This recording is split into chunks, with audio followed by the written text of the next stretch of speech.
Two truck drivers killed in early morning crash. A Durban tow truck driver has been killed after his vehicle was hit by a speeding car and burst into flames in the early hours of Saturday morning.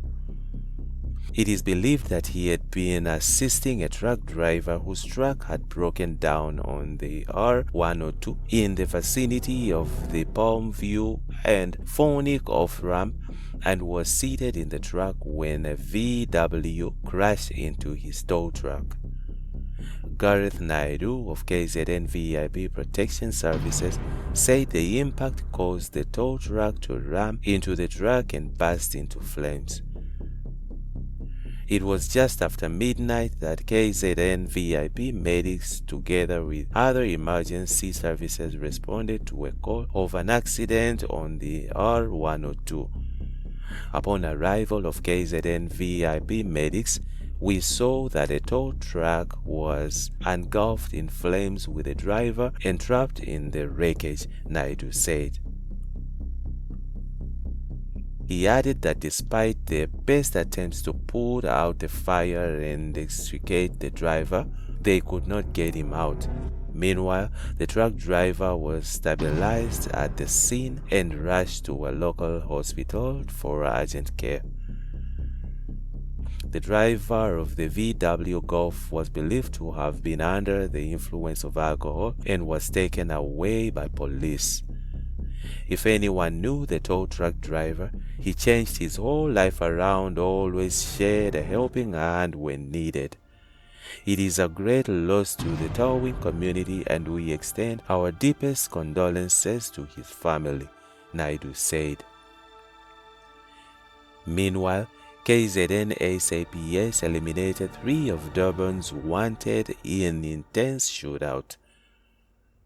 The KwaZulu-Natal South African Police Service SAPS, led by General Nhlanhla Mkhwanazi, shot and killed 3 of Durban's most wanted criminals on Thursday night, July 25th.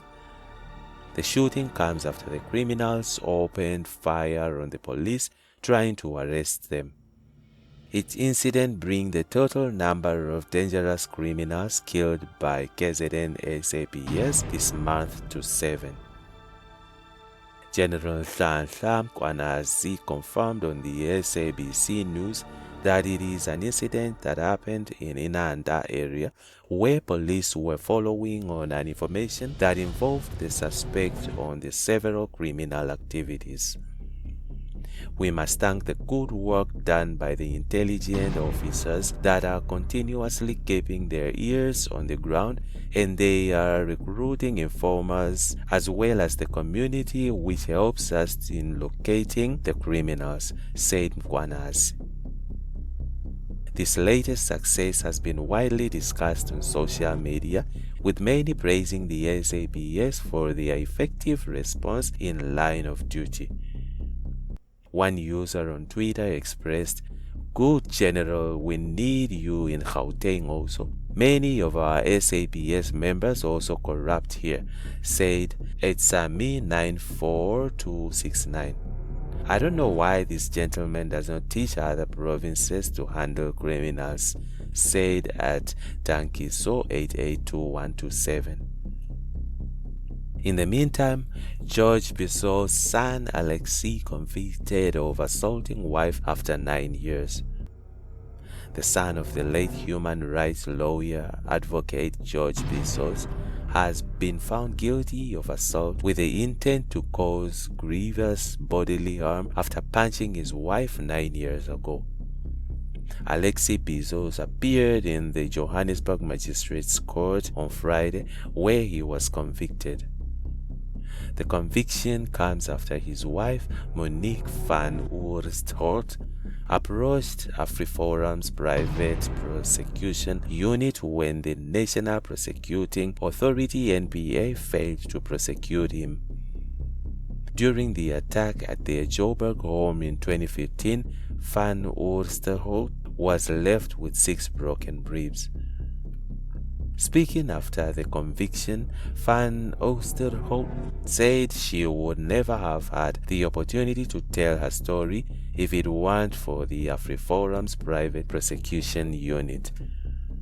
This is not just justice for my case, but justice for every single woman who has been abused, accused, shamed, and blamed.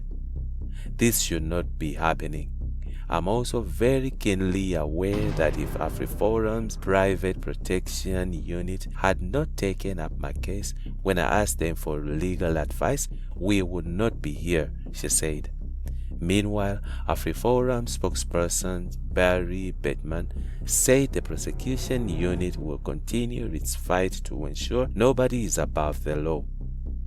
This conviction exposes the NPA's selective prosecution and vindicates our belief that the decision not to prosecute Bezos was because of his relationship to the well-known George Bezos, he said. In court, Bateman said the magistrate found that Bezos was a poor witness and emphasized, adding that his testimony was littered with inconsistencies. The court also rejected his claim that he was in fact the victim and was acting in self-defense. On the other hand, the court found Van Oosterhout to be a good witness who painted a logical